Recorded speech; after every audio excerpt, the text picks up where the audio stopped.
fois de plus, nous vous souhaitons donc la bienvenue à cette autre édition de la Palabre intellectuelle. Une interrogation majeure, est-ce que la CEDEAO et l'Union européenne tenteraient ici de se substituer au peuple malien, au Mali même? Interrogation, eh bien parce que les ministres des Affaires étrangères de l'Union européenne qui étaient réunis à Brest dans l'ouest de la France dans un contexte de tension entre la Russie et l'Ukraine ont également statué sur la situation au Mali et se sont alignés sur les sanctions de la CEDEAO, ce qui nous pousse aujourd'hui à nous demander exactement ce qui se passe malgré les manifestations à travers l'ensemble du territoire malien, des centaines de milliers de Maliens sortis massivement pour exprimer leur soutien à la transition militaire dans le pays, une transition qui devrait permettre la stabilisation de l'État malien et permettre une restauration de la pleine souveraineté de l'État, un projet auquel adhèrent les citoyens maliens, mais la CEDEAO et l'Union européenne ne veulent surtout rien entendre. Alors comment comprendre cela? Nous aurons comme invité dans cette émission Tarek Mani, qui est directeur de Radio France Maghreb 2. Voilà, je vous dis bonsoir et merci de nous retrouver. Bonsoir, bonsoir Tarek. Bonsoir à vous, bonsoir à tous les auditeurs ou les téléspectateurs et téléspectatrices. Bonsoir à vous-même et meilleurs vœux, c'est la première fois qu'on se parle sur TV, donc sur Afrique Média TV. Moi, j'ai envie de faire un raccourci et de terminer mon intervention en une phrase et de vous saluer pour partir.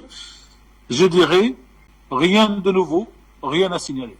Merci. Et quand j'ai dit ça, j'ai tout dit, c'est-à-dire que nous sommes dans une situation qui nous montre bien que nous sommes, comme dit l'autre, dans les dernières péripéties de la pensée coloniale, parce que qu'est-ce qui importe dans un pays?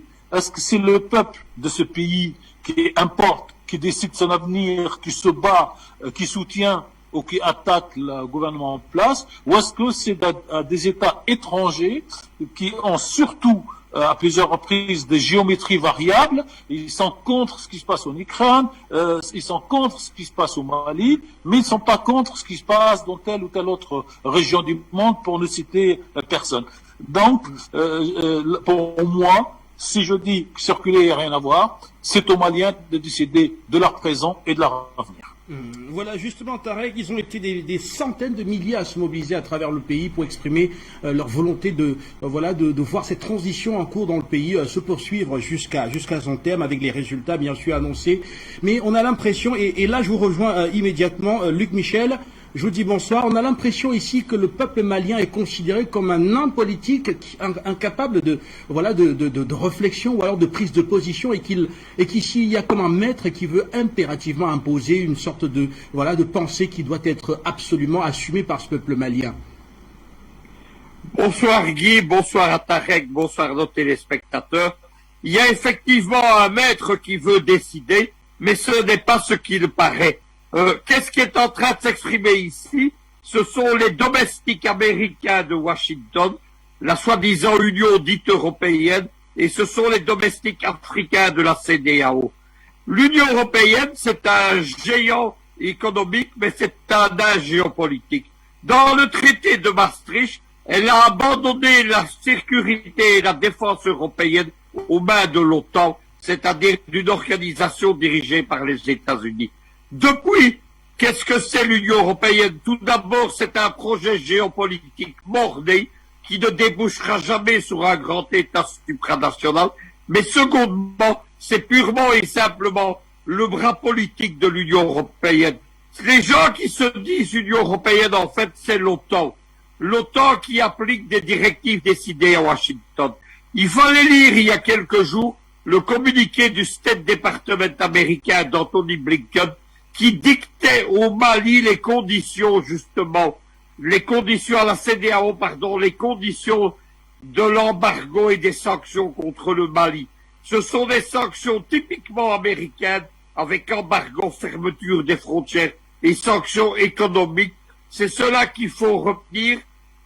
Nous assistons à une espèce de jeu de poupée gigogne. Il y a l'Union européenne, et l'Union européenne chapeaute la CEDEAO, les États-Unis contrôlant le tout. Tout cela fait partie de la guerre médiatique contre le Mali et la Russie. C'est nous faire croire qu'il y aurait une communauté internationale, qui aurait derrière les États-Unis de nombreux pays, alors qu'il s'agit d'un seul bloc géopolitique, le bloc américano-occidental. Dernière chose qu'il faut savoir, et vous l'avez noté, ça prend place dans un contexte international qui est la tension entre le bloc de l'Est incarné par la Russie et le bloc américano-occidental incarné par les États-Unis. Quels sont les fronts de cette confrontation? Il y a l'Ukraine et la mer Noire, il y a le Kazakhstan, où une révolution de couleur pro-américaine appuyée par les États-Unis et Erdogan et la Turquie a été écrasée par la Russie en 72 heures.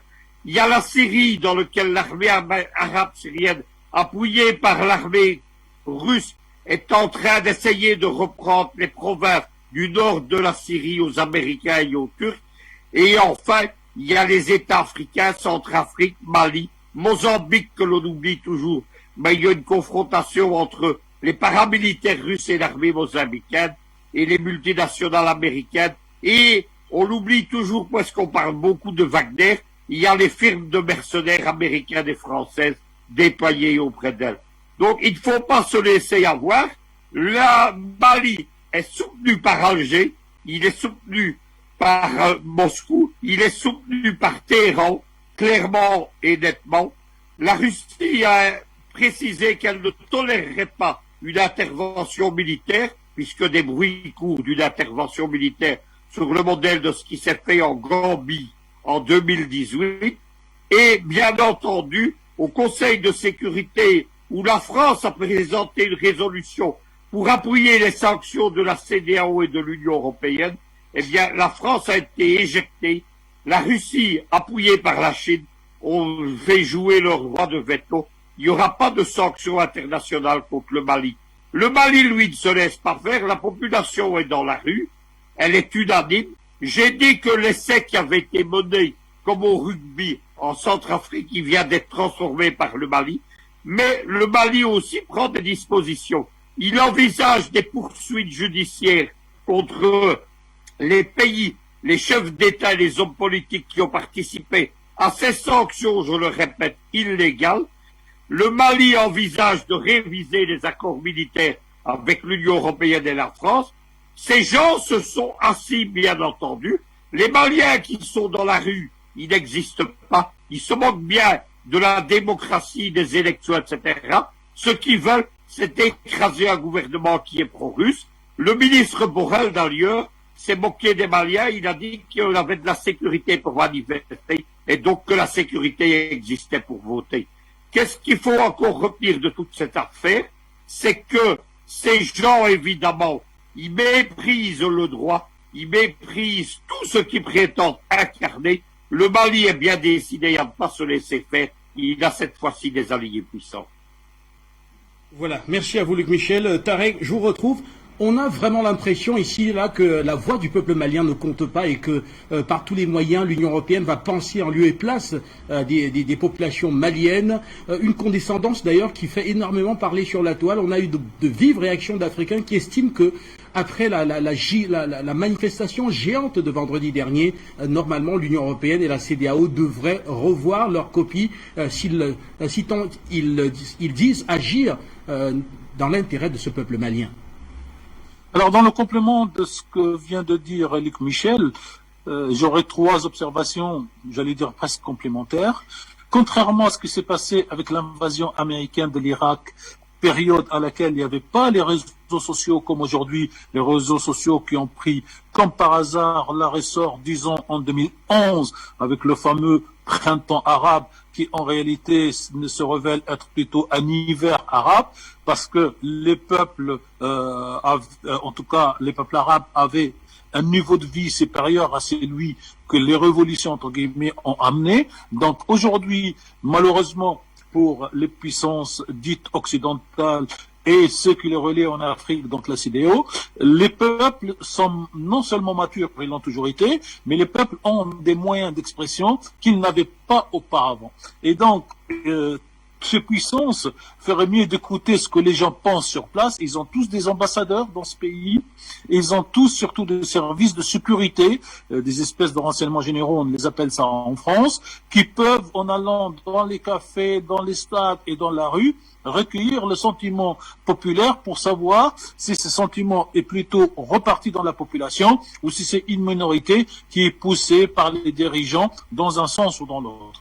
La descente dans la rue, et moi j'ai pour habitude quand je vais dans n'importe quel pays, principalement, j'allais dire chez nous, en Afrique et au Maghreb, je passe plus de temps dans les cafés, dans la rue, avec des chauffeurs de taxi et dans les échanges qu'on pourrait appeler les échanges populaires, que dans les bureaux. Alors, il y a 10 ans, j'allais plutôt au bureau pour voir ce que les ministres, le président, j'allais dire, les patrons pensaient. Aujourd'hui, j'ai compris et j'ai changé ma façon de travailler en tant que journaliste. Je vais d'abord puiser ce qu'on peut appeler la vox populi, et dans ma bouche, à moi, la vox populi, c'est quelque chose, j'allais dire, de digne, d'honnête et de respectable, et non pas le petit peuple qui n'a rien à dire. Et la vox populi aujourd'hui veut partout dans le monde, et surtout en Afrique, son autonomie, son indépendance et sa dignité.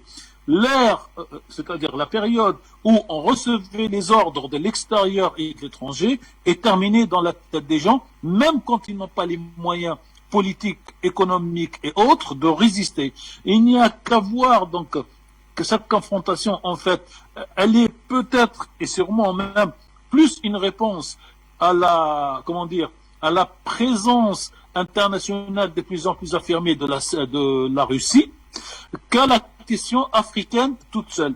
Parce que toutes ces prises de position, d'un point de vue occidental, sont prises après, donc, les contrats, en tout cas les accords pour que Wagner s'installe au Mali pour lutter contre le terrorisme. Et comme les Occidentaux ne veulent pas de la Russie, donc du groupe Wagner, donc ils vont aller tout faire pour dévaluer, en tout cas pour faire des Wagner des mercenaires. Alors, je ne sais pas s'ils sont des mercenaires ou pas, mais en tout cas, quand ils disent que Wagner c'est un groupe de mercenaires, ils oublient toujours qu'une grande partie des intervenants dans ces pays africains sont des mercenaires occidentaux envoyés par les grandes sociétés pour préserver leurs intérêts dans l'uranium et autres. Et donc aujourd'hui, en réalité, on s'achemine d'une manière un peu plus claire de plus en plus tous les jours à cette nouvelle guerre froide entre la Russie, principalement dans le cas qui nous concerne,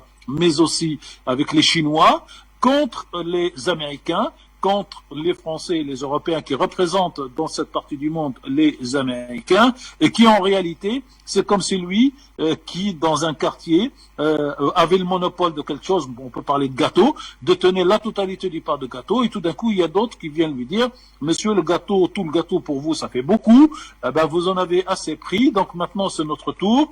Peut-être pas de prendre la totalité du gâteau, mais de prendre notre part du gâteau. Et ça, les Occidentaux n'acceptent pas ce genre de discours, et ils l'acceptent en Afghanistan ou ailleurs, une fois qu'ils ont perdu la bataille et qu'ils se mettent à regretter ce qu'ils ont fait et ce qui se passe aujourd'hui. Mais je pense que la roue de l'histoire, le chemin de l'histoire, et je reviens toujours à l'historien, donc un maghrébin Ibn Khaldoun qui parle de cycle, je pense que ce cycle-là est en train de se clôturer devant nos yeux et que le peuple malien décidera en définitive. Parce que même pour la présence de l'armée française au Mali, j'allais dire, si les Maliens décident qu'elle parte, elle partira, elle va pas rester, sinon elle va devenir une nouvelle armée coloniale. D'ailleurs, on prête une boutade, je ne sais pas si c'est vrai ou pas, au général Sissi en Égypte, qui n'est pas lui aussi un modèle de démocratie, mais il aurait dit, donnez-moi les milliards de dollars qui me permettront de satisfaire les besoins vitaux de la population égyptienne, et vous verrez qu'après, ces mêmes Égyptiens, une fois qu'ils ont bien mangé, qu'ils ont du travail, qu'ils ont sécurisé leur famille, ils pourront descendre, faire d'autres manifestations pour d'autres libertés, mais pour le moment, le problème que nous avons, nous, c'est le problème de satisfaire les besoins primaires de notre population qui ne sont pas satisfaits dans la situation actuelle au vu du contexte international. Et donc, les Maliens sont les maîtres chez eux. C'est aux Maliens qui, après la grande manifestation donc de vendredi dernier et les réactions aux décisions de CEDEAO et de l'Union européenne là, qui vont confirmer, les Maliens sont maîtres chez eux, ou alors, comme vous l'avez dit dans l'introduction, le peuple malien n'existe pas, et il faudrait peut-être le changer par des gens qui viendraient vivre au Mali pour accepter les conditions de la CEDEAO et de l'Europe. Et pour terminer sur ce CEDEAO, en fait, quand vous avez beaucoup de présidents, et j'insulte personne, qui sont là parce qu'ils sont maintenus par des puissances occidentales, ils ne défendent pas leur propre population, ils ne défendent pas, à mon sens, la population malienne, ils défendent leurs propres intérêts qui sont petits par rapport aux intérêts généraux, aux globaux, au public des populations. Et donc on comprend que quand, j'aime pas moi utiliser les images de maîtres, d'esclaves, de chiens, de celui, mais la réalité, elle est quand même que on ne voit pas la décision indépendante de ces chefs d'État, parce qu'on a vu d'autres drames et on n'a pas vu ces chefs d'État accourir dans des réunions et dans des bureaux pour venir au soutien aux populations, parce que ce qui nous intéresse en définitive, nous, citoyens ou journalistes ou analystes, ce n'est pas le sort des présidents, ce n'est pas les besoins des présidents, mais c'est des peuples. Et quand les peuples disent on n'en veut plus, normalement, tout sage, tout politique doit comprendre que terminer, c'est terminé. Et c'est pour ça que j'ai commencé par dire circuler, il n'y a rien à voir. Circuler, il n'y a rien à voir parce que la mentalité colonialiste, en tout cas, qui considère qu'elle connaît mieux les intérêts des autres que les autres, c'est-à-dire les populations, on n'arrive pas encore à tourner la page. Donc, il faut que d'une manière ou d'une autre, cet Occident comprenne que la page n'est peut-être pas entièrement tournée, mais qu'il y a quelqu'un qui est en train de la feuilleter pour bien pouvoir la faire tourner, pour que ce soit la population de chaque pays qui décide de son quotidien et de son avenir. Merci à vous, Tarek. Alors, Luc Michel, je vous retrouve avec ces propos tenus par Jean-Yves Le Drian, toujours condescendant. Voilà, à la limite, on peut parler d'une infantilisation du peuple malien qui ici saurait sortir massivement manifester, mais serait incapable de sortir massivement voter. Alors, est-ce que cette arrogance à la française ne vient pas ici? Est-ce que la France a conscience de ce que cette arrogance-là vient ici renforcer un sentiment anti-français qui est déjà extrêmement profond au sein de cette société malienne et dont le niveau de radicalisation a poussé d'ailleurs à l'extrême à travers certains actes vus récemment au niveau de la sous-région, notamment le blocage de convois militaires français? Certains commencent à s'en rendre compte. Il y avait des articles la semaine passée précisément dans des grands médias français où on expliquait évidemment que c'était la France elle-même qui sciait la branche sur laquelle elle était assise. Au milieu du bloc américano-occidental, la France est particulièrement arrogante. Il y avait un célèbre livre d'Antoine Glaser il y a quelques années, Arrogant comme un Français en Afrique. Ça explique beaucoup de choses. Mais ce qu'il faut retenir, c'est que le bloc américano-occidental, il n'est pas régi par des mécanismes de solidarité, de fraternité. On l'a vu d'ailleurs lorsqu'il y a eu la crise du Covid-19 en 2020, lorsque les Américains sont venus voler aux Italiens, aux Français et aux Allemands des masques qui étaient en perdition sur le tarmac même des aéroports. Quel est le mode de fonctionnement du bloc américano-occidental? C'est le mépris, c'est l'humiliation, etc. Qu'est-ce que c'est l'Union européenne et en particulier la France? C'est elle-même une carpette sur laquelle les Américains viennent s'essuyer les pieds. On l'a vu quand il y a eu l'affaire des sous-marins australiens il y a quelques semaines. Les Français sont venus in extremis souffler un contrat de 50 milliards d'euros d'armement des sous-marins aux Français. Jean-Yves Le Drian a crié, il a hurlé. Ils ont rappelé leurs ambassadeurs pendant 3 jours, mais à la fin, ils se sont écroulés. Et quelques jours plus tard, eh bien, Macron venait faire de la lèche, comme on dit, à Kamala Harris lors d'une réunion à Paris. C'est la même chose avec les Africains. Comment voulez-vous que les Français, les Allemands, les Italiens, les Espagnols, qui sont traités comme des domestiques, ceux qui sont, ne traiteraient pas les Africains mieux qu'ils ne sont traités eux-mêmes? C'est cela qui réagit le monde occidental. C'est le mépris et ce sont les mauvais coups.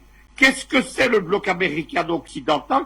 C'est une alliance militaire et géopolitique, notamment un axe Paris-Washington.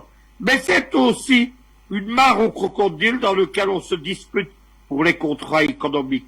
Au sein de l'OTAN, les Américains sont les rivaux économiques de la France. La France est la rivale de la Turquie. L'Italie est la rivale de la France. La Turquie est la rivale de la Grèce pour le gaz en Méditerranée et pour Chypre également. Voilà tous ces gens qui se disputent. Ils prétendent faire un front uni comme aujourd'hui au Mali ou en Ukraine, mais en fait, dès que c'est possible, ils se dégirent pour les contrats, les dollars, parce que la nature même du bloc occidental, qu'est-ce que c'est? C'est un bloc, c'est une oligarchie financière et économique qui a la commande, ce sont les millionnaires, ce sont les milieux financiers, ce ne sont pas les hommes politiques. C'est la grande différence idéologique entre le bloc américano-occidental et le bloc de l'Est. Dans le bloc américano-occidental, ce sont les intérêts privés qui prédominent. Dans le bloc de l'Est, ce sont les intérêts étatiques. Lorsque les oligarques russes ont voulu vendre la Russie, Poutine les a mis au pas. Lorsqu'il y a quelques semaines, le patron de la plus grande multinationale chinoise, Alibaba, l'équivalent d'Amazon, a voulu faire le malin, il a disparu dans les prisons chinoises. C'est la même chose en Iran. Partout, ce sont des régies d'État. Par exemple, le nucléaire, l'électricité russe, il est dirigé par une firme d'État qui s'appelle Rosatom, qui est héritée du temps de l'Union soviétique. C'est la même chose pour les armements. C'est la même chose partout. Et ça se passe comme ça en Chine. Il y a une dizaine de multinationales chinoises, mais c'est le Parti communiste chinois qui dirige souverainement. Ce ne sont pas les firmes économiques, c'est ceux-là qui séparent. Donc l'Occident, retenez quelque chose, c'est l'empire du mépris, à commencer pour les siens.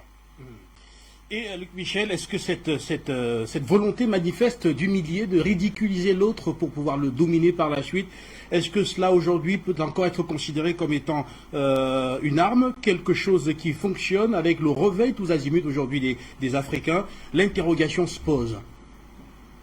J'explique toujours que le bloc occidental, il a une guerre de retard. Il fait la guerre classique, militaire, économique, médiatique, pendant que la Russie ou l'Iran, ils mènent une nouvelle forme de guerre asymétrique qui est la guerre hybride. Les Européens, ils se croient toujours dans la période 2010-2015, quand les opérations militaires occidentales renversaient les pays, comme en Libye, quand les révolutions de couleur changeaient les régimes, ça ils le font depuis 20 ans. Mais maintenant c'est terminé parce que justement, il y a le bloc de l'Est avec Moscou, avec Pékin, avec Téhéran qui n'est plus d'accord. Et en Afrique, justement, l'oxygène géopolitique apporté par le bloc de l'Est fait que les Africains ont le choix. Qu'est-ce qu'on retient, par exemple? Il y a eu une tentative de révolution de couleur qui a été tentée la semaine précédente au Kazakhstan. Elle a été menée par les Américains et les Turcs, la deuxième armée de l'OTAN. Pour les Africains qui imprudemment font confiance à la Turquie, ça a duré 72 heures. Immédiatement, le bloc de l'Est, Moscou et l'organisation du traité de sécurité collective, qui est une alliance militaire au sein de l'organisation de coopération de Shanghai, dirigée par la Russie, qui comprend notamment le Bélarus, l'Arménie, le Kirghizistan et l'Ouzbékistan, ils sont immédiatement intervenus et la révolution de couleur, elle a duré 72 heures. Il y a 20 000 arrestations et évidemment, on a donné l'ordre fort justement d'abattre les émeutiers qui tiraient à l'arme lourde sur les forces de l'ordre. C'est un nouveau cycle qui vient d'intervenir, mais les Occidentaux n'en sont pas conscients. Ils se croyaient encore en 2010-2015 quand ils étaient tout puissants. Ils viennent encore de le démontrer au Conseil de sécurité. Ils ont cru qu'ils allaient faire contre le Mali le coup de la Libye en 2011. Mais cette fois-ci, ça n'a plus marché. Ça n'a plus marché parce que la Russie et la Chine ont mis leur veto. Mais ça n'avait déjà plus marché en 2016 contre le Burundi pour les mêmes raisons. C'est parce que celui qui mène une guerre, une forme de guerre périmée, il est condamné à perdre cette guerre. C'est pour ça que, pour la première fois depuis 30 ans, moi qui ai vu tellement de défaites, qui ai vu disparaître l'Union soviétique, l'Allemagne de l'Est, la Yougoslavie, la Jamaïque libyenne, qui a vu détruire les capitales qui étaient mes amis, aujourd'hui je crois que la victoire est possible. Merci à vous. Tarek, Tarek, je vous retrouve. Oui, rebonsoir. Oui, voilà, Tarek, je vous retrouve. Alors aujourd'hui, on a l'Occident qui semble ignorer littéralement la guerre hybride, qui est celle pourtant qui est considérée comme étant la plus moderne, la plus conventionnelle. En fait, il D'aujourd'hui. n'ignore rien du tout. Il n'ignore rien du tout, mais il est dans un jeu de rôle et il évalue ses propres intérêts, ceux des Américains. J'ai mis une hypothèse. Si les Américains et les Occidentaux venaient à dire aux Russes, on lâche tout sur l'Ukraine, vous récupérez la totalité de l'Ukraine et nous, en contrepartie, on garde l'Afrique, c'est un discours qu'ils sont capables de faire. En réalité, aujourd'hui, en ce qui concerne l'Afrique, c'est leur ancienne propriété, je mets propriété pour respecter les peuples, entre guillemets, qui est en train de s'échapper. C'est l'enfant qui arrive à l'âge adulte, qui commence à dire à ses parents à 18 ans, à 20 ans, aujourd'hui, je vais décider de ce que moi j'ai envie de faire avec le respect pour le garçon, pour la fille africaine, pour ses parents. Et ça, c'est un discours, encore une fois, qui ne passe pas. Aujourd'hui, sur l'Ukraine, les États-Unis sont même prêts à proposer une adhésion de l'Ukraine à l'OTAN. Et Lavrov vient de déclarer que si cette adhésion avait lieu, c'est une ligne rouge qui sera donc franchie. Aujourd'hui, on a quitté, j'allais dire, la guerre entre l'ancienne Union soviétique et les États-Unis d'Amérique dans la guerre froide. On est passé dans un monde multipolaire. Et les Américains à titre principal et les Européens qui sont donc dans leur suite refusent de voir que le monde a changé.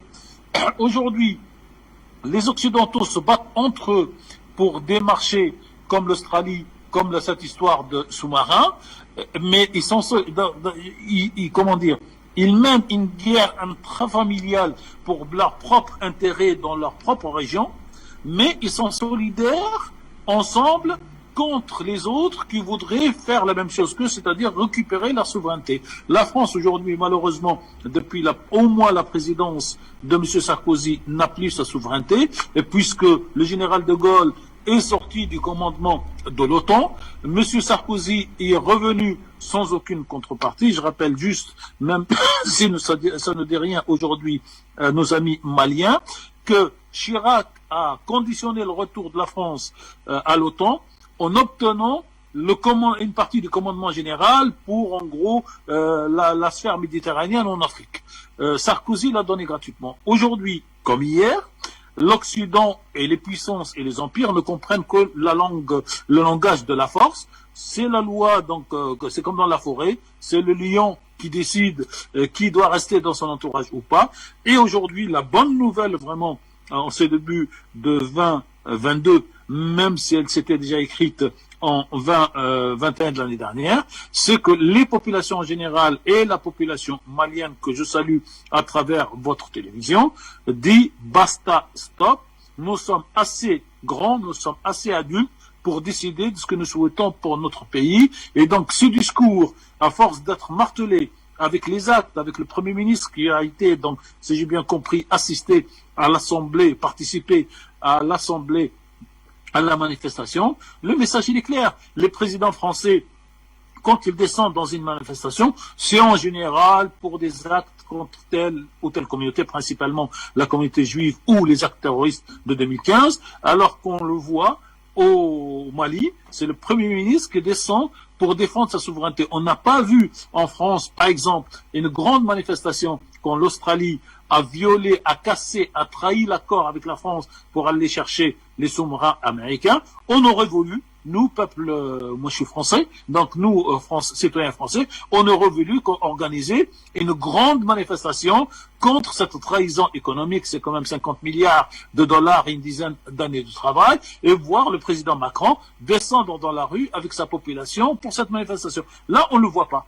Et donc, si vous voulez, peut-être qu'aujourd'hui, l'Afrique et le Mali est en train de nous donner une leçon, j'allais dire, et à la fois de civisme et de maturité politique, puisque cette population descend et qu'elle est rejointe par le Premier ministre, quelles que soient les conditions dans lesquelles le Premier ministre a été désigné. À partir du moment où il est, je dirais pas acclamé, mais au moins soutenu par sa population, ça veut dire qu'il a un minimum de légitimité. Et la phrase du ministre français des Affaires étrangères, M. Le Drian, sur l'ironie, on peut descendre en sécurité, faire la manif, donc on peut aller voter. Est-ce que c'est un ministre d'État d'un pays étranger qui doit fixer le calendrier électoral dans notre pays? Est-ce que vous voyez le président malien ou le président russe dire la situation est tellement cafouilleuse en France qu'il ne faut pas attendre le 10 avril pour faire les élections présidentielles, mais qu'il faut les faire, par exemple, là, le 15 février, parce que ça soulagerait la situation. Donc, on n'accepte pas, si vous permettez, que d'autres nous parlent, et on considère avec condescendance que nous avons des leçons à donner partout. Alors, la sagesse populaire, qui n'est pas la sagesse politique, veut que quand quelqu'un veut donner des conseils aux autres, il commence par se regarder. Et vous avez le célèbre proverbe africain que je ne citerai pas par respect à nos auditeurs ou à nos téléspectateurs africains, mais on parle quand même du singe qui monte là-haut sur un arbre. Il faut qu'il se nettoie avant qu'il monte pour qu'on voit qu'est-ce qu'il représente. Merci à vous Tarek, merci également à Luc Michel. Alors je vais vous proposer à présent l'audition devant la commission des affaires étrangères de Jean-Yves Le Drian, ministre français de l'Europe et des Affaires étrangères, sur la situation au Mali, arrogance, condescendance, mépris vis-à-vis du peuple malien. Suivez plutôt. Paris, Maud Gattel. Merci beaucoup, Monsieur le Président. Monsieur le Ministre, merci beaucoup pour la présentation et votre panorama très complet de l'actualité internationale. Panorama très complet, peu réjouissant aussi, mais c'est ainsi. Alors je voulais revenir sur la situation au Sahel. Vous l'avez évoqué, longtemps la junte au pouvoir a entretenu une certaine ambiguïté quant à la présence du groupe Wagner sur son territoire. Désormais elle est avérée, vous l'avez rappelé également, la France a eu une réaction extrêmement ferme concernant justement cette présence.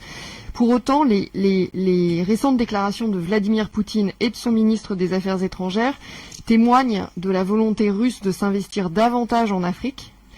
Et donc, que ce soit au Mali ou en Centrafrique, nous sommes tous conscients des risques de déstabilisation et de dégradation que font peser l'arrivée de la société Wagner sur la situation en Afrique occidentale. Alors, comment la France appréhende-t-elle le rôle de la Russie sur cette portion du territoire? J'aimerais également aborder la question de la position russe vis-à-vis du Bélarus, qui menace une nouvelle fois la situation de l'Ukraine. Cette situation profite ainsi à Moscou, qui joue aujourd'hui de cette déstabilisation pour s'opposer plus fortement à tout éventuel rapprochement de l'OTAN vis-à-vis des pays de l'Est. Alors, est-ce que vous pouvez nous apporter un point de situation sur la position de la Russie et son éventuelle acceptation de négociations au format Normandie?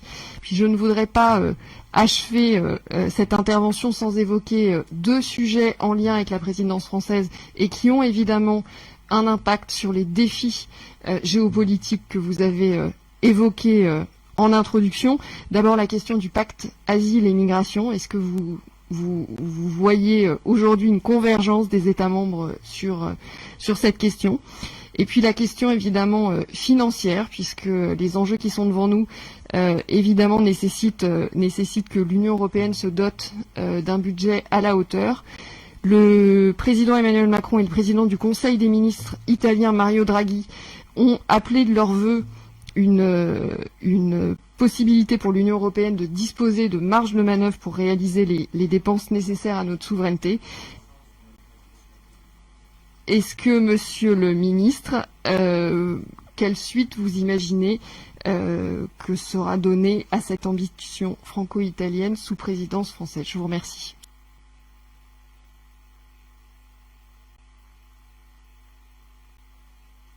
Et j'ai dit à Jacques Maire, qui est allé récemment dans la zone, que je lui qu'il devrait bénéficier peut-être d'une minute ou une minute et demie de plus que les collègues, en raison de l'expérience qu'il a acquise là, et peut-être de la restitution qu'il veut nous en faire. Vous avez la parole, cher Jacques.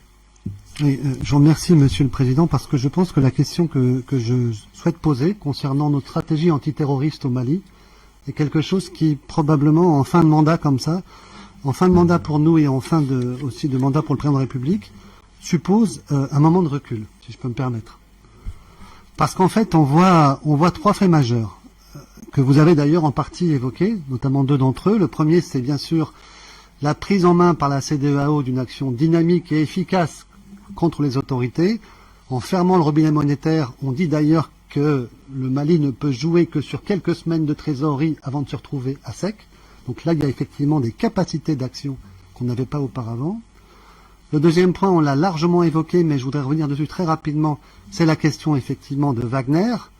De ce point de vue, on a déjà des sources publiques qui indiquent que Wagner, vous l'avez dit, est présent, commence déjà à s'affronter avec des djihadistes, avec les FAMA, et commence à être dans plusieurs endroits, notamment le centre, Ségouka et autres.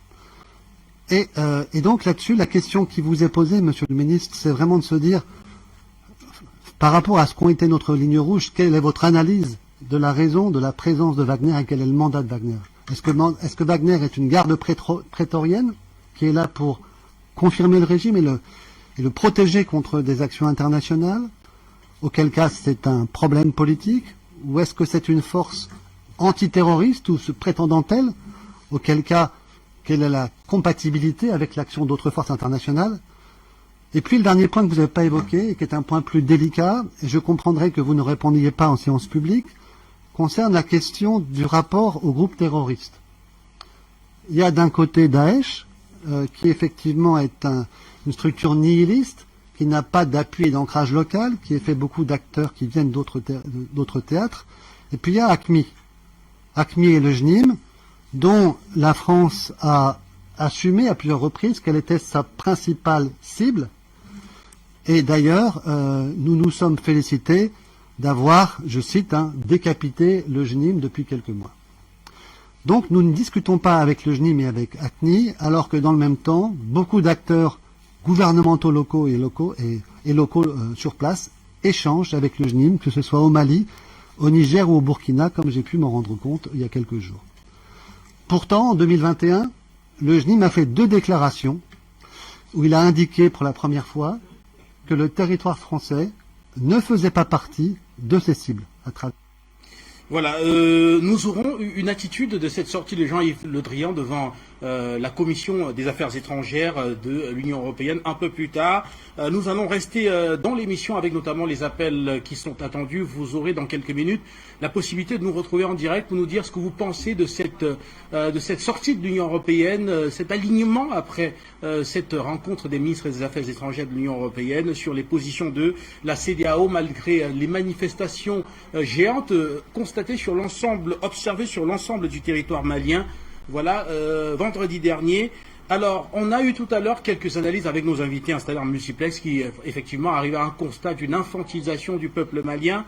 Alors, vous, quelle est votre réaction? Bonsoir et bienvenue. Le standard est à vous. Bonsoir et bienvenue.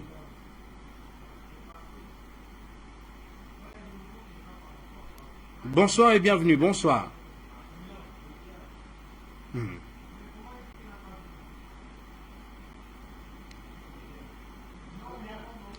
Et voilà, en attendant les premiers intervenants, je vous retrouve, Luc Michel, alors que voilà, on arrive clairement au constat d'une sorte d'infantilisation du peuple malien qui est vu d'ici comme incapable de décision et la CEDEAO et l'Union européenne qui estiment, qui pensent être mieux placés pour décider pour ce peuple malien. Ces gens n'ont aucun respect pour cette démocratie qui prétend représenter, ni pour les droits des peuples. Maintenant, lorsque j'entends des députés français qui parle de souveraineté nationale, je souris. C'est un peu comme une prostituée qui viendrait tenir un discours sur la vertu.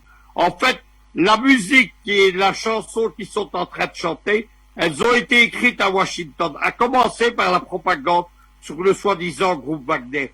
Le groupe Wagner, je le répète, n'existe pas. C'est une construction médiatique qui a été forgée dans un livre aux États-Unis à l'été 2020, est reprise par les médias français en traduction, en copier-coller, à partir de janvier 2021. On voit d'ailleurs la propagande aujourd'hui se renforcer. Il y a par exemple de faux matchs du groupe Wagner qui circulent sur tous les réseaux sociaux pour faire croire qu'il s'agit d'une véritable unité paramilitaire. Ce qui est déployé au Mali actuellement, c'est la même firme de sécurité, le groupe Sewa Sécurité, qui est déployé en Centrafrique et qui est déployé au Mozambique. Les Français nous font croire, lors de ces questions, qu'ils sont des gens importants et qui seraient en train de décider quelque chose, alors qu'ils appliquent des ordres décidés à Washington. Au sein, comme l'a dit Tarek, de l'OTAN, les Français ont abdiqué toute souveraineté. Le meilleur exemple, vous savez qu'il y a la 6e flotte américaine qui fait la loi en Méditerranée. Elle croise régulièrement au large des côtes du Liban pour intimider la Syrie. Le porte-avions français Charles de Gaulle, une année sur 2, parce qu'il n'est pas capable de fonctionner en permanence, est intégré à une flottille de la 6e flotte américaine, et le fleuron de la flotte française, il est placé sous le commandement d'un fils amiral américain. Voilà ce qu'il faut retenir de l'humiliation et de l'abaissement de la France. Il faut arrêter de laisser ces clowns s'exercer. Ce n'est pas eux qui décident, ce n'est pas eux qui décideront. Ce seront à un moment donné les Russes et les Américains. Et maintenant, une dernière chose, je voudrais renchérir sur ce qu'a dit Tarek Mami. Quelles que soient les propositions américaines qui pourraient être faites sur l'Ukraine, la Russie ne laissera pas tomber l'Afrique parce qu'elle sait que dans la 3e guerre mondiale qui se prépare et que les géostratèges américains prévoient entre 2050 et 2070, celui qui aura le contrôle d'une Afrique libérée ou d'une Afrique recolonisée perdra ou gagnera cette 3e guerre mondiale. La Russie, pas plus que la Chine ou l'Iran, ne partiront d'Afrique. N'ayez pas peur. Maintenant, ceux qui vont payer le prix, ce sont les Ukrainiens. Ils vont être les dindons de la force. En 2014, moi j'ai participé notamment à la récupération de l'Ukraine, de la Crimée par la Russie. J'ai fait notamment le monitoring du référendum d'autodétermination de la Crimée. Nous avions une grande opération de géopolitique actuelle qui était de faire revivre la Novorossia. La Novorossia, c'est toute la partie de l'Ukraine qui est à l'est du fleuve Dniester, qui coupe Kiev en deux et où les populations sont russophones. Nous voulions les arracher à l'Ukraine et les ramener, comme au temps de Catherine la Grande, à la Russie. La diplomatie, les modérés de la diplomatie russe ne l'ont pas voulu, mais aujourd'hui, la Novorossia, c'est un nouveau scénario qui est à l'ordre du jour. Les Américains en sont tellement conscients, ils s'apprêtent tellement à lâcher les Ukrainiens qu'en cas d'invasion de l'Ukraine par la Russie, ils essayent de préparer des maquis et des troupes de commando pour attaquer ce qu'ils appellent les forces d'occupation russes. Une Russie qui, rappelons-le à la Novorossia, est chez elle depuis le XVIIe siècle. Merci à vous, Luc Michel. Et les appelons à présent au standard. Nous vous recevons, nous vous donnons la parole. Que pensez-vous de cette réaction de l'Union européenne, des ministres des Affaires étrangères de l'Union européenne, qui se sont alignés sur les positions de la CEDEAO malgré les manifestations géantes à travers le territoire malien, sur l'ensemble du territoire malien? Nous vous interrogeons à ce sujet. Bonsoir et bienvenue. Bonsoir. Ok, merci. Bonsoir mon très cher Tanguy. Je vous remercie, toi et la régie, une fois de plus, de m'accueillir à la maison. Je transmets mes salutations aux téléspectatrices et téléspectateurs, en particulier le peuple malien, que j'encourage très très très chaleureusement. Et je n'oublie pas bien sûr tes invités. Donc soyez salués, Monsieur Tariq, ainsi que Monsieur Luc Michel. Je vais compléter les panélistes et rebondir sur le sujet. Effectivement, les édiles, soi-disant démocrates, ne sont que des valets des dirigeants qui sont assis au sein du bureau ovale. Et pour ceux qui sont fort bien enracinés dans la géopolitique et la géostratégie, je peux remonter un peu plus loin. Durant ces dernières années de mandat en tant que président de France, Feu François Mitterrand a dit une chose simple. Elle était petite, concise, mais elle était elle portait très loin. Il a dit « Je suis le dernier des grands présidents français. Tous ceux qui viendront après moi ne seront que des fonctionnaires. » M. Mitterrand était déjà conscient que la France ne pesait plus grand-chose dans le monde.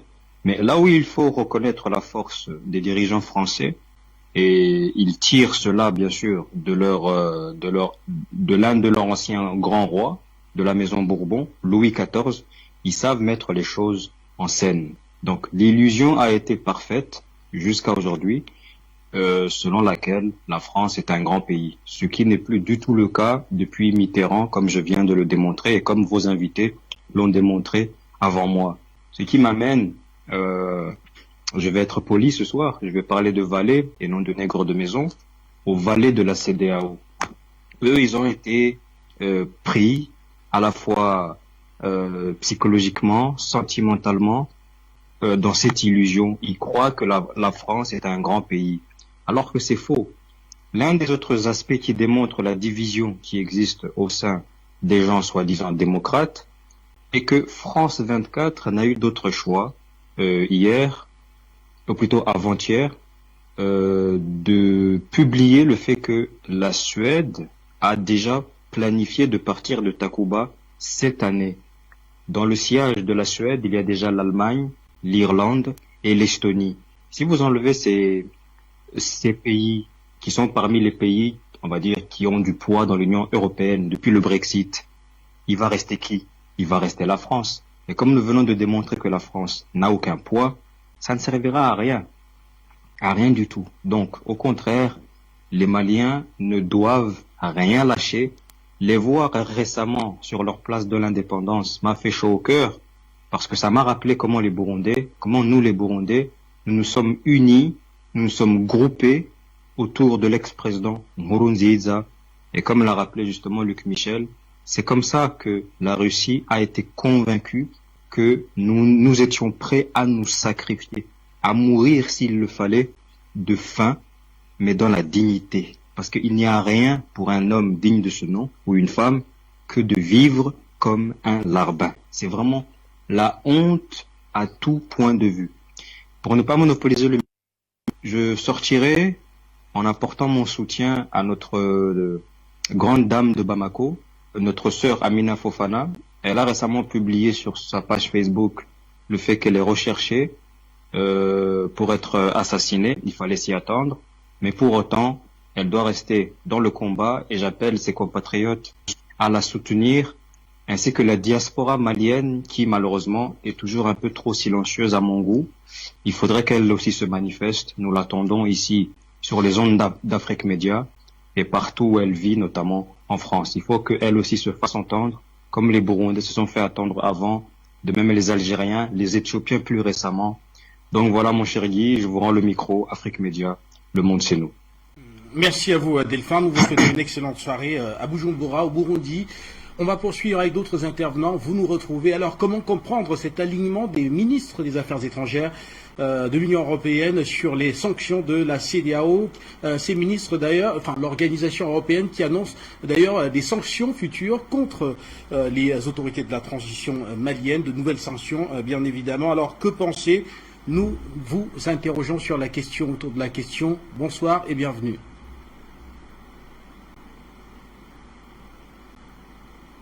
Bonsoir et bienvenue. Bonsoir.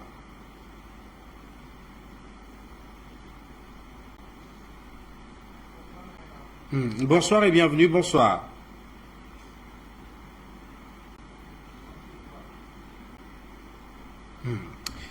Allez-y, nous vous écoutons. Bonsoir. Allô? Oui, bienvenue à l'antenne. Bonsoir et bienvenue. Allô?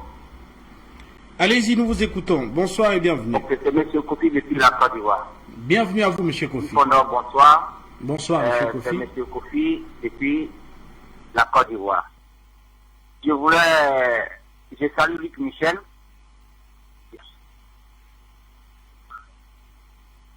Je salue comme ça. Je salue Luc Michel. Je voulais rappeler le Français qui est sur le grand zoom là, que les Français sont arrivés en Côte d'Ivoire ici en 1687. 1687, le Baoulé était là, le Sénéfou était là, toute la population de l'Afrique de l'Ouest était là. Les Africains aussi étaient sur le continent. Et puis les Français sont venus nous trouver. Donc nous ne sommes pas la propriété de de l'Occident et la France. Non, je ne veux pas ça. Luc Michel, comme appelle Guy Fondor, je pense que ces ministres des Affaires étrangères européens défendent leurs salaires parce qu'ils sont payés sous le franc CFA. Quand ils sont payés sous le franc CFA, ils sont obligés de défendre leurs salaires. Parce que bientôt, notre monnaie sera créée par le Mali et le franc CFA va disparaître. Donc c'est à ce point-là qu'ils défendent leurs salaires, c'est tout. Sinon, je comprends les réactions. Hein. Quand la France vole les Africains avec le franc CFA, et le franc CFA là, les revenus du franc CFA payent tous les fonctionnaires de l'Union européenne. Et payent les fonctionnaires français, les députés, les sénateurs. Donc quand eux s'opposent aujourd'hui, ils disent qu'ils soutiennent la décision de la CEDEAO. La CEDEAO n'a pas pris des sanctions contre le Mali. C'est la France et l'Union européenne qui ont pris des sanctions contre le Mali. Ça se voit. Sinon, on ne peut pas actifier un peuple, lui mettre dans la faim, lui couper l'économie, de s'acheter des médicaments, et puis des fonctionnaires dignes ou bien des êtres humains dignes disent qu'on soutient cette décision. La décision de tuer la population malienne. Si on est digne et politique, on ne peut pas soutenir cette position-là. Parce que quand les Maliens n'auront plus d'argent, ils ne peuvent pas se soigner, ils ne peuvent plus se nourrir. Si l'Union européenne soutient ça, c'est des criminels. Ils défendent leurs salaires, c'est des criminels, c'est des voleurs, mais je pense que c'est fini. L'Union européenne, CEDEAO et UEMOA, elle est morte, c'est fini. Nous, on n'aura plus de relations avec ceux-là. L'Afrique va se reconstruire, va partir avec ses bons amis, va savoir soigner ses amis et la liberté totale sera acquise. Mais que je rappelle, à 1417, les Portugais sont arrivés en Côte d'Ivoire. À 1687, les Français ont suivi. Donc, nous ne sommes pas la propriété de l'Occident et de l'Europe. Merci. Nous vous remercions et vous souhaitons une excellente soirée. On va à présent recevoir Amina Fofana qui nous retrouve à l'antenne. Elle a été demandée tout à l'heure et elle nous retrouve un peu comme par hasard. Amina, merci d'être là. Je vous dis bonsoir et bienvenue. Nous allons rentrer dans ce qui nous concerne ce soir, à savoir cet alignement des ministres des Affaires étrangères de l'Union européenne sur les positions, sur les sanctions de la CEDEAO au mépris de cette manifestation tous azimuts vécue à travers le territoire malien, à Tombouctou, à Ménaka, à Niena Sikasso, à Bungouni, à Kay, à Kita, à Diema. Je pourrais citer encore de nombreuses villes maliennes où on a vu des dizaines de milliers de personnes se déployer à travers les grandes artères avec des centaines de milliers cette fois, avec plus de environ 100 000 personnes sur la grande place de la nation à Bamako. Mais on a l'impression que tout ça ne veut rien dire pour l'Union européenne. D'ailleurs, Jean-Yves Le Drian en a rigolé pratiquement. Bonsoir Guy Fondor, bonsoir Luc Michel, je n'ai pas vu tout le panel. Je salue tout le monde, je salue la partie technique d'Afrique Média, tous qui nous suivent en ce moment.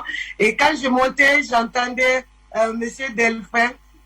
Merci beaucoup, merci de ton encouragement. Et je sais que les peuples africains sont ensemble. Le Mali est fier de vous, le Mali est fier de Afrique Média, de tout le travail que vous avez abattu. D'ailleurs, de la part de notre président, de vous féliciter, de vous remercier et à travers vous, tout le peuple africain. Et espérant que le Mali va travailler avec Afrique Média dans les temps à venir parce que ça sera indispensable. Bon, l'Union européenne me fait rire. Vous savez, moi, je félicite ce qu'ils sont en train de faire parce que ça veut dire que le Mali est en train de sortir de l'esclavage.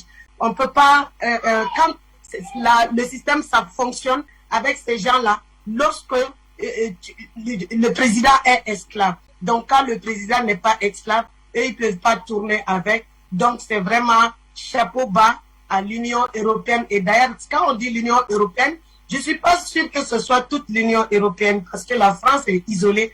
La France, comme je le dis, borde son torse vide. La France est isolée. Je ne suis pas sûr que ce soit toute l'Union européenne, les 27 qui veulent rentrer peut-être en 3e guerre mondiale ou autre, à travers les dérives de la France. Je ne pense pas. il y a des détails quand même qui sont à vérifier. Et je sais d'emblée que l'Allemagne n'est pas avec la France. Donc, de là à dire que toute l'Union européenne, je ne pense pas. Donc, si l'Union européenne prend des sanctions, le Mali va survivre, le Mali va vivre. Le ciel de Dieu, comme je l'ai dit, heureusement, ne les appartient pas. L'air que nous respirons ne les appartient pas. Nous sommes avec l'Algérie, nous sommes avec la Mauritanie, nous sommes avec la Guinée, nous sommes avec la Tunisie, nous sommes avec la Russie, nous sommes avec la Chine. Vraiment, pour tourner dos complètement à l'esclavage, c'est le système qui est en train d'être totalement déraciné au Mali et on ne peut pas déraciner leur système et rester avec eux. Moi, je leur dis vraiment du courage. Le Mali est désormais un pays libre. Merci à vous, Amina Fofana. Alors, vous faites très clairement comprendre que ce n'est pas toute l'Union européenne, mais qu'il s'agit avant tout, voilà, d'un mouvement qui est porté par la France. Alors, on se demande très clairement ce que vous, en tant que leader de la société civile, comment est-ce que vous allez pouvoir contribuer à ce qui se présente aujourd'hui comme étant une sorte de déferlante de pression, voilà, couplée CEDEAO, France, États-Unis, tel qu'on l'a d'ailleurs vu lors d'une tentative d'ouverture du dossier malien devant le Conseil de sécurité. Comment allez-vous faire? Parce qu'on voit très clairement qu'il y aura encore des levées de boucliers. Mais la CEDEAO sera poursuivie devant les juridictions nationales et internationales. Notre digne Premier ministre, Choguel Maïga, le docteur Choguel Maïga l'a dit. Donc, il y a des poursuites qui sont engagées officiellement contre la CEDEAO. La CEDEAO va répondre de ces actes. Et je pense que leurs sanctions, c'est des coups d'épée dans l'eau. Parce qu'on ne peut pas se développer et rester dans le giron des esclavagistes. Voilà, donc ce que je peux dire à ce niveau, c'est ça, quoi. On n'a pas peur parce que il faut vraiment y aller vers la liberté, vers la véritable libération. Et il faut aussi savoir que la CEDEAO a commencé des négociations. Et vous voyez la France dans toute cette agitation. Elle négocie en bas avec nos autorités qui ne prennent pas du tout, qui ne la calculent même pas. Donc, ils sont en train, il y a Air France qui est sorti faire des négociations. Ils sont là en douce, en train de négocier. Mais ça ne passe pas. C'est pour ça qu'ils bombent le torse devant le monde entier. Mais ce qu'ils voudraient, c'est de rester ici, continuer à tuer le peuple malien, à soumettre notre président, à soumettre notre peuple, à nous tuer, à nous exterminer et à tuer les Africains, à propager leur terrorisme dans le but d'aller envahir les pays voisins, comme c'est le cas au Niger et au Burkina. C'est leur agenda aujourd'hui, c'est le cas aussi au Bénin, c'est le cas en Côte d'Ivoire, c'est leur agenda. L'Afrique sans les Africains. Et c'est dans cette opération que les présidents de la CEDEAO sont en train d'aider la France. Dans cette opération d'extermination des peuples africains, c'est dans ça que les présidents de la CEDEAO sont en train d'appuyer la France.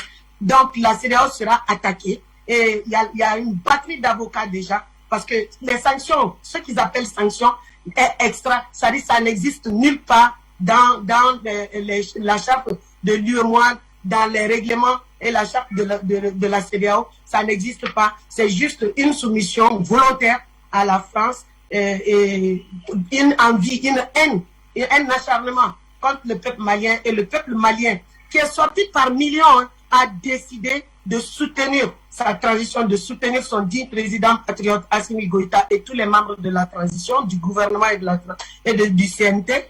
Donc on est unis. Plus ils sont comme ça, plus on est unis, plus le patriotisme chez le Malien, on se radicalise et s'affirme de jour en jour. Si on ne part pas dans leur pays, ça va nous faire quoi? Moi j'ai dit, il y a une seule sanction que la France, la dernière carte de la France, c'est le franc CFA. Et la France a déjà joué tout ça.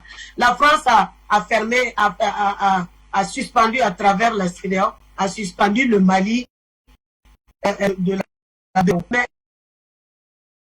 respirer, on est dans un combat pour sortir totalement de toutes les affaires, sales affaires de la France. Et voyez-vous, je vais vous donner une information. Le digne président patriote Assimi Goïta a refusé de payer la dette coloniale à la France. C'est-à-dire qu'il n'y a pas de relation, il n'y a pas de rapport avec la France. Et malgré tout cet acharnement, il continue de supplier nos autorités en douce ici.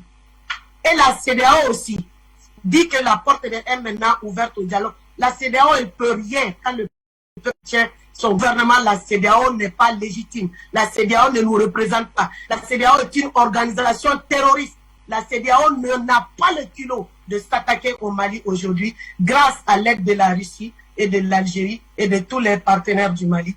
Et on remercie aussi la Chine et tous les autres, la Guinée et la Tunisie et la Mauritanie. Et ils ont refusé, hein, et la CEDEAO est partie les voir avec la France pour fermer leurs frontières. Avec le Mali, ils ont refusé. Donc c'est le lieu et le moment aussi de les remercier pour leur solidarité, pour leur fraternité. Et pour la postérité malienne, c'est des choses qu'on va écrire dans l'histoire. Notre relation avec la France, parce qu'il y aura la réforme du système scolaire, notre véritable histoire avec la France, notre véritable histoire du gangster, des gangsters de la CEDEAO, ça doit être écrit et puis ça doit être compris comme les Algériens le font et enseigner toute leur histoire, leur rapport avec la France, tout ce qui s'est passé. C'est comme ça que les Algériens, ils deviennent des combattants depuis à bas âge. Ils savent ce qui se passe, qui est leur ennemi. Les Maliens on va l'enseigner à l'école. Et puis, ce qui va se passer, c'est que le 22 aussi, les peuples africains vont sortir pour soutenir le peuple malien et le Mali aussi va organiser une très grande mobilisation. Je salue le Burkina, je salue tous les peuples africains qui vont sortir. Donc, ce 22 janvier, en soutien contre les sanctions inhumaines de la CEDEAO, contre leur peuple frère malien. Et le président, le digne président patriote et tout le gouvernement, c'est-à-dire toute la transition remercie Afrique Média et les peuples africains. C'est dit, je le répète, dans les discours officiels, c'est dit. Et dans les papiers, c'est-à-dire que dans les trucs officiels aussi, et dans le discours et sur papier, vous êtes remerciés. Tout le peuple, et si tout le travail qu'on a abattu, Afrique Média et moi ensemble, surtout le travail qu'on a abattu ensemble, Afrique Média et moi, vous tous les panafricains, vraiment, vous êtes salués, vous êtes remerciés. Excusez-moi, il y a quelqu'un qui tente de m'appeler, quoi. Donc, vous êtes remerciés, vous êtes salués. Vous tous. Merci. Merci Amina Fofana. Et rappelez que nous allons également commencer à annoncer cette manifestation du 22, une manifestation cette fois-ci qui se veut panafricain dans de nombreux États du continent africain. Voilà où se trouvent justement les panafricains qui souhaiteraient ici faire entendre leur voix. Et Dieu seul sait combien ils sont nombreux aujourd'hui, et donc ils souhaiteraient se joindre au Mali après avoir vu la déferlante sur l'ensemble du territoire malien vendredi dernier. Nous allons commencer à annoncer, et bien entendu, nous sommes au chevet du peuple malien à travers l'actualité. Alors, Amina Fofana, je voudrais que nous revenions, parce qu'on ne vous a pas eu entre-temps, que nous revenions sur un épilogue qui s'est joué finalement devant le Conseil de sécurité où les États de la CEDEAO, avec le groupe des Trois, représentés par l'ambassadeur du Gabon devant le Conseil de sécurité, ont tenté d'obtenir une déclaration du Conseil aligné sur l'élection de la CEDEAO. Ça a été un énorme échec. D'ailleurs, tout cela a été retransmis sur les antennes d'Afrique Média. Est-ce qu'on va dire que c'est, entre autres, c'était mercredi et jeudi, est-ce qu'on va dire que c'est, entre autres, ce qui aurait encore davantage poussé les Maliens à sortir massivement dans les rues et dans les villages même pratiquement du Mali pour dire leur détermination à être souverain, à être maître chez eux face à ces sanctions de la CEDEAO? D'abord, le Gabon n'est pas un pays ami. Le Gabon, c'est vraiment dommage. Moi, j'ai fait 7 ans là-bas. J'étais inscrite sur le tableau de l'ordre. Je ne parle pas du peuple gabonais. Je parle de l'élite satanique du Gabon. Donc, ce n'est pas vraiment des dirigeants amis. Hein. Sincèrement, ce n'est pas des dirigeants amis. Ce sont eux qui ont hébergé, après Alassane Ouattara, le fils d'Ibeka, d'Ibeka qui vient de disparaître, l'ancien président. Ce sont eux qui l'hébergent. Comme Blaise Compaoré est hébergé chez Alassane Ouattara. Donc, c'est pas des actes de coopération. C'est des actes d'agression de la souveraineté malienne. Bien sûr, nous, on est avec notre transition. Plus ils prennent cette position, c'est ce que j'ai dit, plus le patriotisme se radicalise dans le cœur du peuple malien. Assimi est encore plus que jamais le digne président patriote. Il est encore plus que jamais aimé, soutenu, applaudi parce que le boulot qu'il est en train de faire, c'est de sortir définitivement le Mali des griffes des impérialistes. Et en plus de ça, je voulais faire passer un petit communiqué, expliquer qu'il y a 2 membres de Yerewolo qui ont des démêlés maintenant. Aujourd'hui, tout de suite, là, quand je vais finir, je vais aller là-bas avec la justice. Il y a le camarade Pape Diallo qui a été interpellé à la commune 4. Il y a aussi le camarade honorable Moussa Diarra, qui était l'ancien député de IBK qui a combattu la France. Et IBK l'a licencié, l'a limogé du parti, du RPM. Il était du parti majoritaire, mais il a dénoncé la France. Étant député, il l'a combattu et il a été isolé, humilié. Bon, ça c'est le 2e profil. Mais lui, il est convoqué au 5e arrondissement. Donc nous le soutenons. Nous laissons aussi la justice faire son travail, mais nous soutenons nos amis, nos camarades.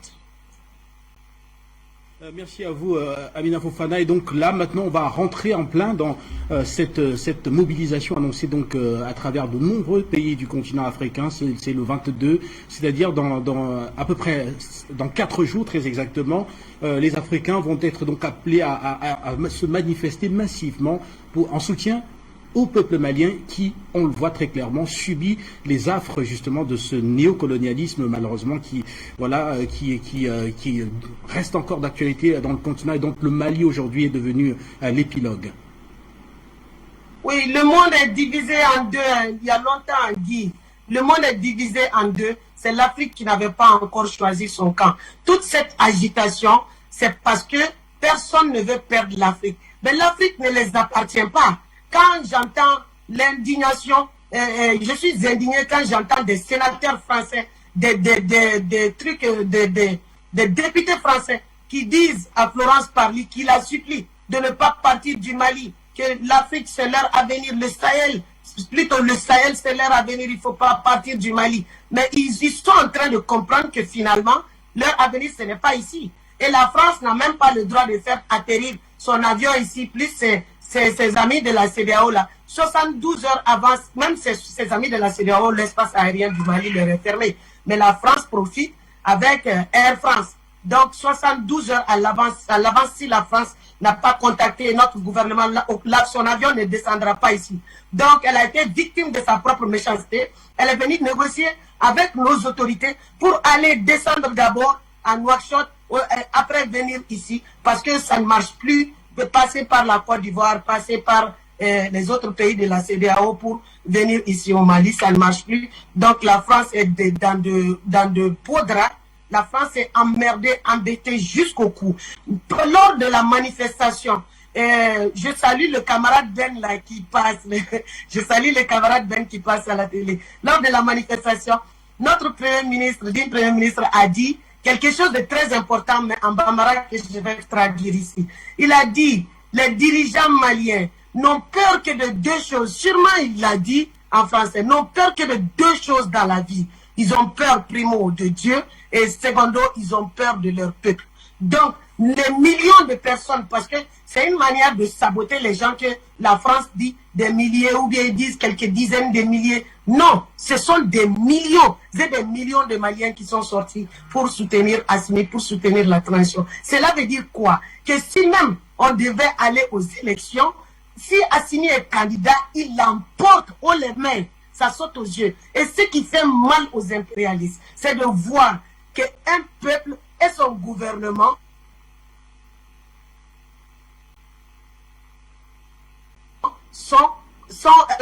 ils parlent le même langage. C'est pour ça que ils aiment dissocier, ils aiment créer une fausse élite, une fausse élite qui bavarde en français matin, midi, soir, mais une fausse élite satanique qui vient ici pour le Mali, par exemple, le Mali dans la situation où elle est aujourd'hui, et comme d'autres pays africains. Donc ça ne les arrange pas, les patriotes. Ils peuvent pas dire avec les patriotes parce que ce pas des gens civils. Ce sont des sauvages. Ils sont restés les mêmes sauvages qu'ils étaient depuis l'époque médiévale. Ils sont les mêmes sauvages seulement en cravate et en costume. Ce ne sont pas des démocrates, ce ne sont pas des gens civilisés. La vraie démocratie, là, c'est ici au Mali que ça se passe. et ça les déclenche. Et voilà, Amina Fofana, on va sortir par là. Vous êtes aujourd'hui rassuré parce qu'il y a justement des alliances fortes qui accompagnent le colonel Assimi Goïta. On peut parler de la Chine, on peut parler de la Russie. D'ailleurs, les deux superpuissances qui se sont opposées au Conseil de sécurité à toute déclaration commune justement des membres du Conseil voilà, à la demande de la CEDEAO qui souhaitait un alignement sur ces positions, ce qui aujourd'hui vous reconforte, vous regaillardit et donc voilà, on voit très clairement, vous rend optimiste dans ce combat que vous menez depuis de nombreuses années maintenant pour l'émancipation du peuple malien et la restauration de la pleine souveraineté de l'État malien sur l'ensemble du territoire. Oui. Ben, il nous facilite la chose parce que, j'ai dit, plus ils sont comme ça, plus nous, on va tourner le dos à la CEDEAO. Et d'ailleurs, il faut que je vous dise, les peuples ne sont pas d'accord avec leur président, comme je l'ai dit à l'entame de mes propos. Ils ne sont pas d'accord avec leur président. Le port du Sénégal s'est arrêté. Ça ne fonctionne plus. Ça s'est arrêté. Et ça n'arrange pas et les Sénégalais et les Maliens. Mais les Maliens savent qu'ils sont obligés de garder la ceinture serrée parce qu'il y a d'autres ports quand même à travers lesquels on a déjà commencé les échanges. Donc, ce sont des marchés juteux que le Sénégal, c'est juste un exemple, le Sénégal, parce que la Côte d'Ivoire, pareil. Donc, le port du Sénégal fonctionne uniquement c'est-à-dire, c'est le Mali qui fait fonctionner ça. Aujourd'hui, le port, il est fermé et ça n'arrange. Moi, je suis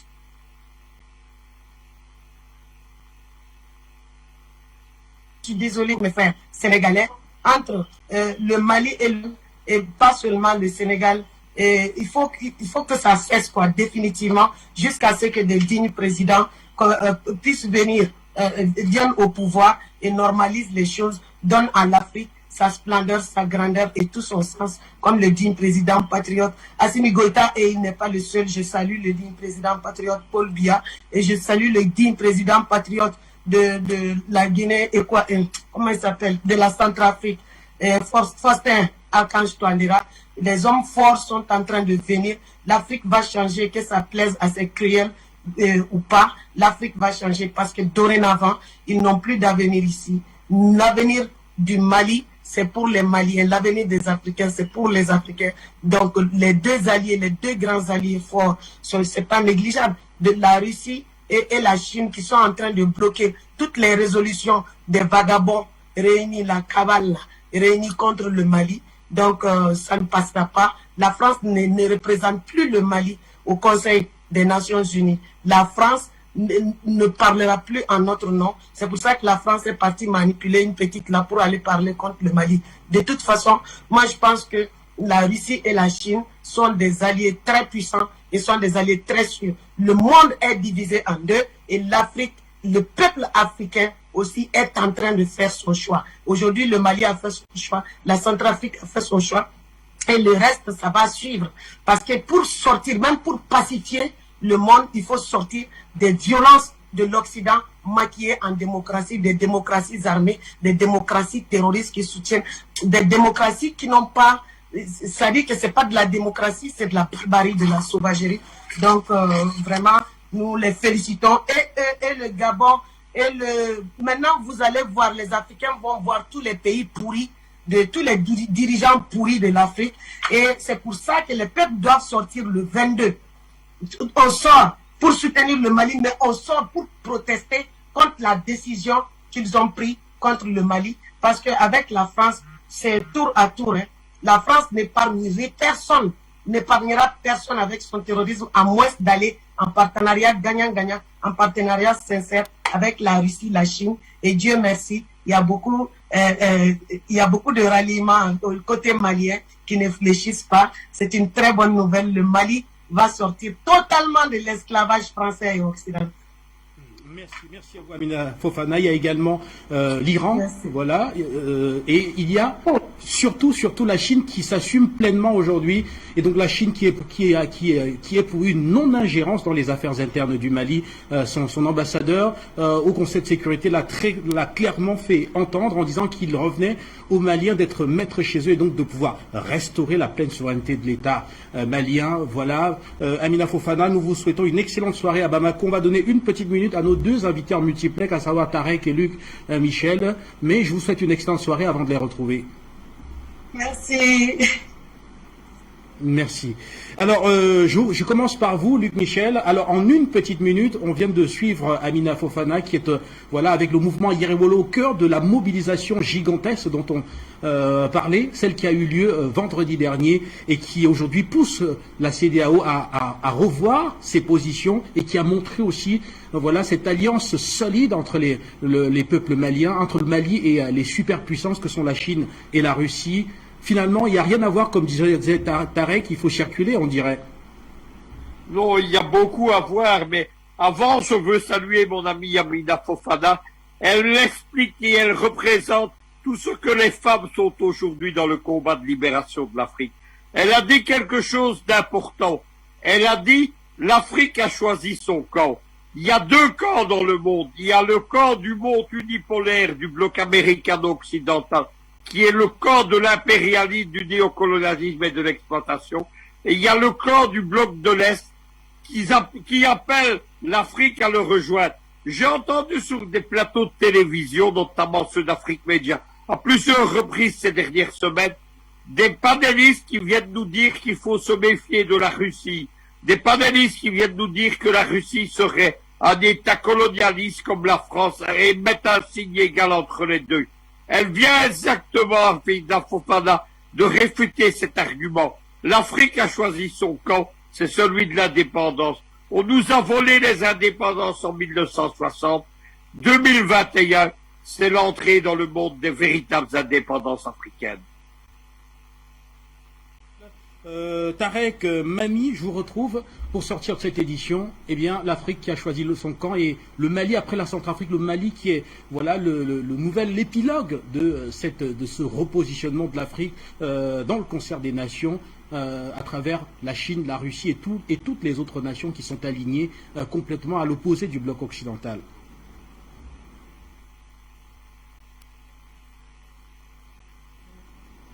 Allumez votre micro, s'il vous plaît, en une petite minute, et nous sortons de cette édition, s'il vous plaît. Voilà. Alors, j'ai dit merci pour cette nouvelle invitation. Merci aux auditrices et aux auditeurs de votre télévision. Je salue Amina, que je connaissais pas, mais dans le discours est clair. J'allais dire, chacun est maître chez soi. Il y a qu'une seule règle dans la vie.